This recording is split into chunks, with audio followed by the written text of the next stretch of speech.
ಕರ್ನಾಟಕ ಕೊಂಕಣಿ ಸಾಹಿತ್ಯ ಅಕಾಡೆಮಿ ಅಧ್ಯಕ್ಷ ಸದಸ್ಯರ ಹುದ್ದೆ ಮಾರಾಟವಾಗ್ತಾ ಇದೆಯಾ? ಇಂಥದ್ದೊಂದು ಆರೋಪ ಕೊಂಕಣಿ ಸರಸ್ವತಿ ಲೋಕದಲ್ಲಿ ಕೇಳಿ ಬಂದಿದೆ. ಸರ್ಕಾರ ರೂಪಿಸಿದ್ದ ಸಲಹಾ ತಂಡದ ಶಿಫಾರಸು ಆಧರಿಸಿ ವಿವಿಧ ಅಕಾಡೆಮಿಗಳ ನೇಮಕಾತಿಗೆ ಸಿಎಂ ಮುಂದಾಗಿದ್ರು. ಕಾಂಗ್ರೆಸ್ ನಾಯಕರ ಹಸ್ತಕ್ಷೇಪದಿಂದ ಪಟ್ಟಿಯೇ ಬದಲಾಗಿದೆ ಅನ್ನೋ ಆರೋಪ ಕೇಳಿಬಂದಿದೆ.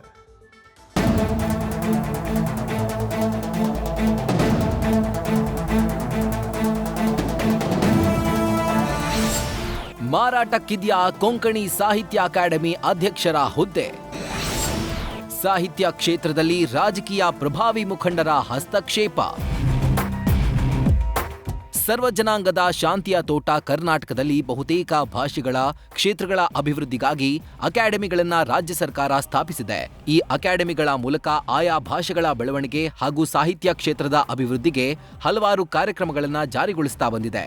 ಅದರಲ್ಲೂ ಇತ್ತೀಚಿನ ವರ್ಷಗಳಲ್ಲಿ ಅನುದಾನದ ಮೊತ್ತ ಹೆಚ್ಚಿಸುವ ಮೂಲಕ ಅತ್ಯುತ್ತಮ ಕಾರ್ಯಕ್ರಮ ಜಾರಿಗೊಳಿಸಲು ಸಾಹಿತ್ಯ ಅಕಾಡೆಮಿಗಳಿಗೆ ಅನುಕೂಲ ಕಲ್ಪಿಸಿದೆ.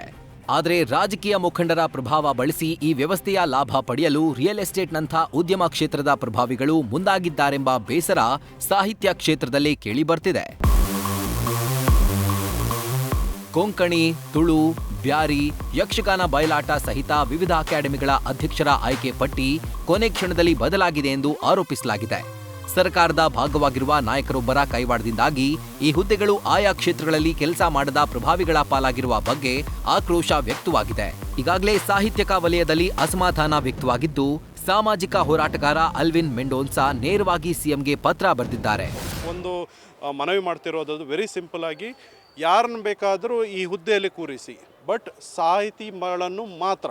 ಸಾಹಿತಿ ಅಂತ ಹೇಳಿದರೆ ಸಾಹಿತ್ಯಕ್ಕೆ ಏನು ವರ್ಕ್ ಮಾಡಿದ್ದಾರೆ, ಈ ಕೊಂಕಣಿ ಅಕಾಡೆಮಿಯನ್ನು ಮುಂದುವರಿಸಲಿಕ್ಕೆ ಏನು ಸಾಧ್ಯ ಇದೆಯಾ ಅವ್ರನ್ನ ಒಂದು ತಂದು ಕೂರಿಸಿ. ಮತ್ತು ಈ ಥರದ ಏಜೆಂಟ್ಗಳಿಗೆ ಮಣೆ ಹಾಕೋದು, ರಿಯಲ್ ಎಸ್ಟೇಟ್ ಏಜೆಂಟ್ಗಳಿಗೆ ಮಣೆ ಹಾಕೋದು, ಯಾವ ಉದ್ಯಮಿಗೆ, ರಾಜಕಾರಣಿ ಇವ್ರನ್ನೆಲ್ಲ ದೂರ ಇಡಬೇಕು. ದೂರ ಇಟ್ಟಾಗ ಮಾತ್ರ ಒಂದು ಸಾಹಿತ್ಯನ ಪ್ರೋತ್ಸಾಹಿಸಲಿಕ್ಕೆ ಅಥವಾ ಮುಂದೆ ಕೊಂಡೋಗಲಿಕ್ಕೆ ಸಾಧ್ಯ ಅನ್ನೋದು ನಮ್ಮದು ಸಿಎಂ ಹತ್ರ ಒಂದು ಮನವಿ ಇರುವಂಥದ್ದು. ಇನ್ನು ರಾಜ್ಯ ಕೊಂಕಣಿ ಸಾಹಿತ್ಯ ಅಕಾಡೆಮಿ ಕಳೆದ ಹಲವು ಅವಧಿಗಳಲ್ಲಿ ಸಾಹಿತ್ಯ, ಶಿಕ್ಷಣ, ಪತ್ರಿಕೋದ್ಯಮ ಕ್ಷೇತ್ರದವರಲ್ಲದ ಮಂದಿಯನ್ನ ನೇಮಕ ಮಾಡಲಾಗಿದೆ ಎಂಬ ಆರೋಪವನ್ನ ಕೇಂದ್ರ ಸಾಹಿತ್ಯ ಅಕಾಡೆಮಿಯ ಕೊಂಕಣಿ ಸಲಹಾ ಸಮಿತಿ ಮುಖ್ಯಸ್ಥರು ಮೆಲ್ವಿನ್ ರೋಡ್ರಿಗಸ್ ಮಾಡಿದ್ದಾರೆ. ಕೊಂಕಣಿ ಭಾಷೆಯ ಒಂದಕ್ಷರವನ್ನು ಬರೆಯಲು ಅಶಕ್ತರಾಗಿರುವ, ಸರಳವಾಗಿ ಕೊಂಕಣಿ ಓದಲು ಬಾರದ ಉದ್ಯಮಿಗಳನ್ನ, ಗುತ್ತಿಗೆದಾರರನ್ನ ಅಕಾಡೆಮಿಯ ಅಧ್ಯಕ್ಷರಾಗಿ ನೇಮಕ ಮಾಡಿರೋದ್ರಿಂದಾಗಿ ಕೊಂಕಣಿ ಭಾಷಾ ಕ್ಷೇತ್ರಕ್ಕೆ ಸೂಕ್ತ ನ್ಯಾಯ ಸಿಕ್ಕಿಲ್ಲ ಅಂತ ಅಸಮಾಧಾನ ವ್ಯಕ್ತಪಡಿಸಿದ್ದಾರೆ.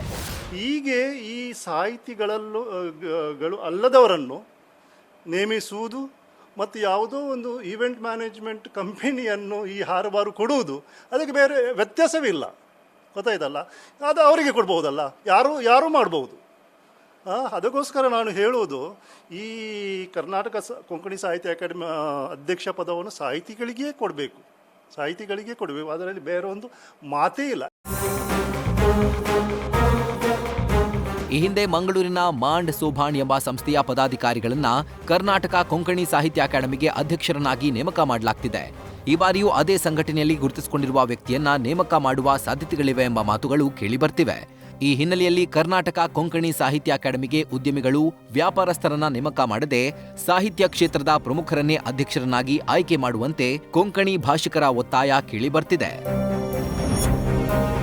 Kiran, news first, Mangaluru. News first ನಿರ್ಭೀತಿಯಿಂದ ನಿಮ್ಮ ಪರವಾಗಿ.